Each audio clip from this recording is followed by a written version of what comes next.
Your partnership with First Liberty resulted in a major Supreme Court victory. It's a huge win that expresses your values, and it'll impact our culture for a lifetime. So what was it like to be in the courtroom? What exactly did we win? And what cases will it impact in the future?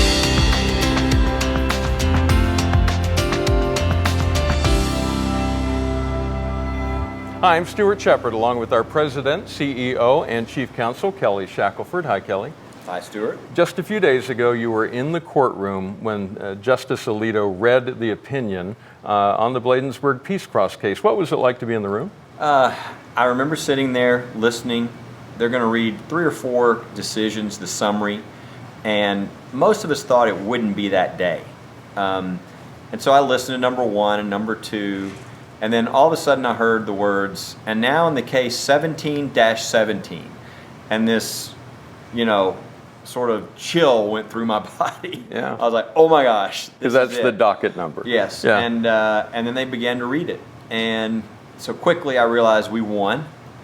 And then my analysis was on how did we win? How big of a win? And you couldn't tell because it was the summary. And it was 7 different, decisions or parts written by different justices. So I knew I can't wait till I get out of here to read and piece together what the real decision was, not just on protecting the memorial, but what this was going to mean for the future. Now, I'm not an attorney, but what you just said summarizes what I've been hearing. That is, this is a moderately complicated decision in the way it came down. Let's talk about the part that most of us think of, and that is the 7-2 part that was a clear victory for the cross. What was that about? Well, 7 of the justices said there's nothing wrong with this memorial. It's not a violation of the Establishment Clause. The memorial is upheld. The Bladensburg Cross is not coming down. But then if you go inside of that, you see that there are 6 of the justices who said the Lemon test, which is the vehicle that has been used for 50 years to attack all the religious symbols, nativity scenes, menorahs, 10 Commandments, veterans memorials. That test, which is really a bad case, it's appropriately named Lemon. And our main goal in this case was not only to win for the Bladensburg Cross, but to get rid of Lemon, because for 50 years it has been a blight. It's really created a government hostile to religion, which is never what the founders intended. And we had 6 justices, if you read, that said Lemon is gone. Yeah. They didn't apply Lemon. They said we're putting it, quote, on the shelf. A number of others said we want to just kill it. It's horrible. It's clear Lemon is over. And that is a sea change. I mean, it's like the ship of state's been going one way for 50 years. It just turned directions. Now, most of us, we hear the 7-2 part, and that makes sense to us. Okay, we got a majority, and the cross can stay where it is. When it gets to that 5-4, 6-3 kind of thing you were just talking about, that's still in the same opinion, is that something that can then be applied like what we would think of as the big ruling? Is that also precedent? Absolutely. Yeah, it's all precedent. There's even a 5-4 as well within that, which is sort of one of the things they talked about is one of the things that would normally happen is it's almost because of Lemon an historical monument or a practice or something that's been with us from the beginning of the country would be considered kind of almost presumptively unconstitutional if it was religious, which is totally backwards. And so in this decision they said Lemon is no good. And in fact, anything that's like, the type of thing that we've done in this country always, like prayers before government meetings, monuments, memorials, symbols that are religious, we're going to say these are presumptively constitutional from now on. Which means they start with the idea that they are, and then you have to prove otherwise. Exactly. And so all these things are basically protected, and that's a big shift. And in that 5, there's sort of between the 5 and the 6, there are 6 who would say, yes, that's true for any old monuments.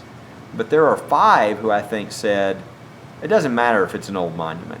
If it's the type of history or practice or monument or memorial that's consistent with our country, it doesn't matter if it's new or old. So for instance, one of our cases now is the 10 Commandments case out of Arkansas, where we represent the state of Arkansas.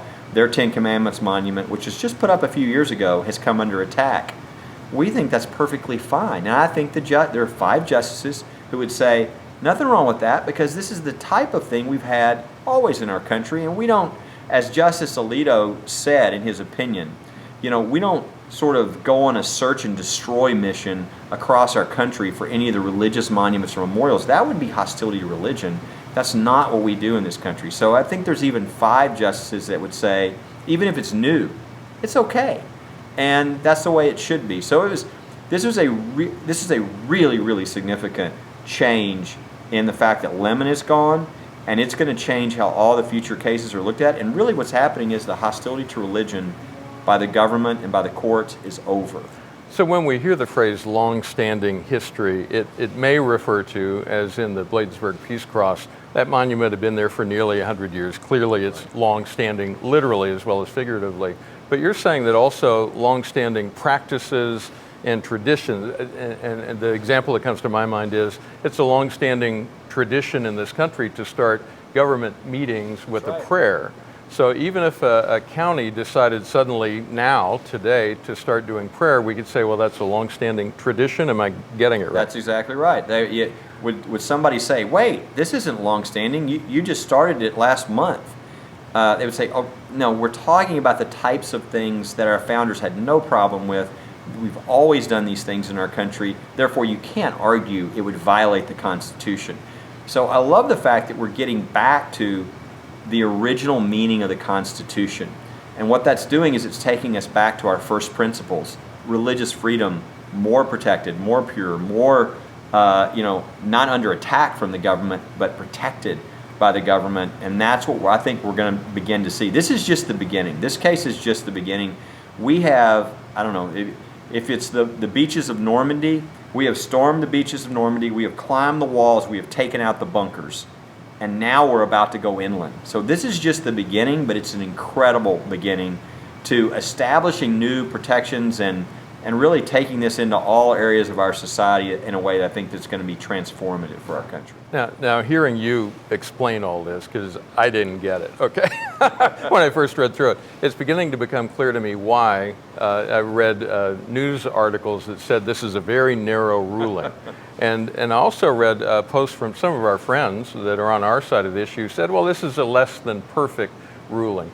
How would you characterize it? Where does it fit in? Well, what you saw from these liberal articles trying to say it's narrow is they're doing everything they can to keep this huge ruling, in a little corner.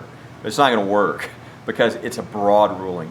Again, what has been happening for 50 years is Lemon has been used to go after all kinds of religious aspects of our society, whether it's prayer before events, whether it's a veterans memorial, or whether it's any sort of religious symbol.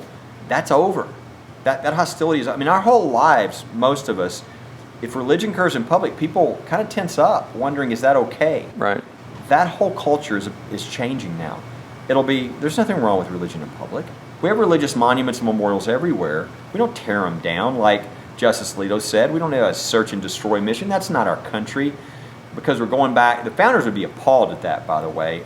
50 years of bad is now turning to good. So that is a huge shift. And for people to say it's narrow is not being honest. Now, there are people that say it's not perfect. It's not. It's 7 opinions. What we wish is, you had 5 or 6 of them say, not only are we getting rid of Lemon, but here is the exact test and how we'll be applying this to every case in the future. Yeah. They didn't do that. That's okay. We'll be ready for the next case. Things will get clarified a little more. But the key is we know we were going here. Now we're going here. Things are changing in a way that none of us have really seen in our lifetime. Now, you've talked about several categories here, but I'd like to ask it as a question. What kinds of cases can this precedent then be applied to? What are some of the stories that we've seen, cases that we've seen that can now come under this new understanding of the law? You could even take our cases that we have going. Does this affect the Coach Kennedy case, who was fired because as a coach, a government employee, he prayed in public? Mm-hmm. Of course it does, right? Does this affect our 10 Commandments case in Arkansas? Yeah, it does. Will this impact how things are interpreted even in our schools? With kids, with things that go on there, with graduation ceremonies. You can just see that this is just the beginning. It's going to be now taken into the other areas of society to figure out, okay, let's get back to what the Establishment Clause really does say and what it means. Instead of what some liberal justice said 50 years ago that was wrong, let's actually look at the original meaning of the Constitution, what the founders intended, and let's follow that. And I think we're beginning to see that even in other areas of the Constitution, under the Fifth Amendment and with some of the recent opinions. But with religious freedom, I've been doing this 30 years. This is a sea change, and it's a really good sea change. And again, we're just at the beginning of this. We're going to be able to get back to those first principles of religious freedom that our country was built on. So it's been a big week for us, not only with this case, but also one of our own was named a federal judge. Our Deputy General Counsel, Matthew Kaczmarek, was just confirmed by the U.S. Senate to be a federal judge, lifetime appointment. He was appointed by the President to be a judge at age 39. So he's going to be on the court a long time, and he's brilliant. He is as committed to the Constitution as anybody you'll ever find. Strong man of faith. And boy, this is the example. You start multiplying guys like Matthew on the courts, that's changing the future of the country. And if you look at it, that's really why we had this big decision at the Supreme Court in Bladensburg. It's because justices like Justice Kavanaugh, Justice Gorsuch, are people who believe they should go back to the Constitution. So we're moving away from bad decisions like Lemon towards religious freedom and the Constitution. And so I would really say, if people ask me, why did you win this case? Why do you have this huge victory? Number one, because God gave us this ability.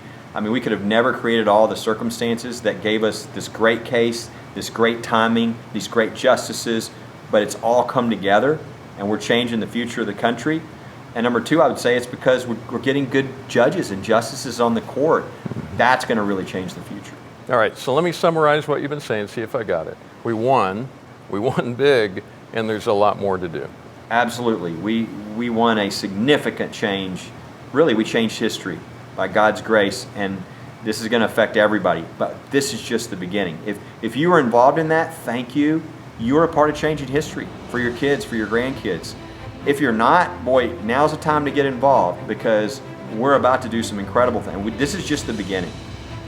We just started, and we're about to establish these principles now throughout our society, and we're going to expand religious freedom in ways and get back to the Constitution in ways none of us have seen in our lifetime.